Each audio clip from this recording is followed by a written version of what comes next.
For today's video nga, ipanoorin nyo kung gupitan ng aking asawa. Dahil tinatamad na nga siyang pabalik-balik dun sa barbershop na pinapagupitan niya, ay sa akin na lang siya nagpagupit. Bali nung pandemic, ako na nagugupit-gupit sa kanya. Saka pag sinisipag ako. Bali ang request niya sa akin is gusto niya is manipis yung gupit ko sa kanya. Dahil nga ang bilis sumaba ng buhok niya, ay gusto niya is manipis na yung gupit. Pero yung nipis na pwede pa siyang pumasok sa work niya. Dito sa part na to ay medyo kalmado pa siya.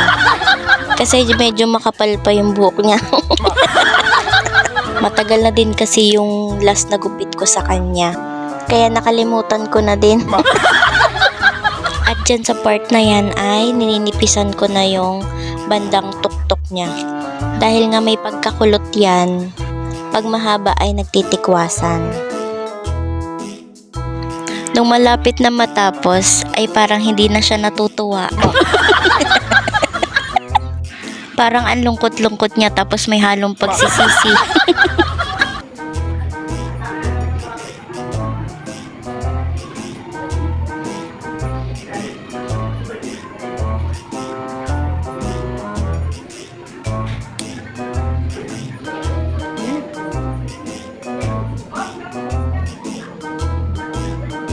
Sino kita yung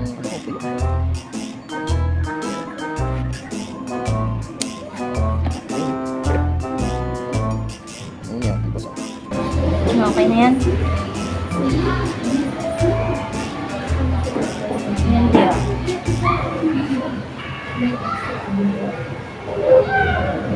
Sir, puta, armikat ka na.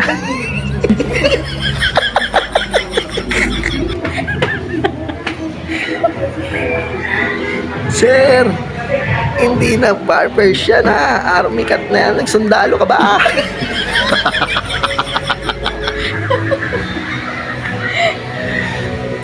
Iba na yan.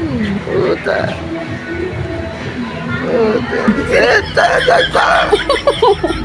Army cut na yan Inaayos ko nga eh.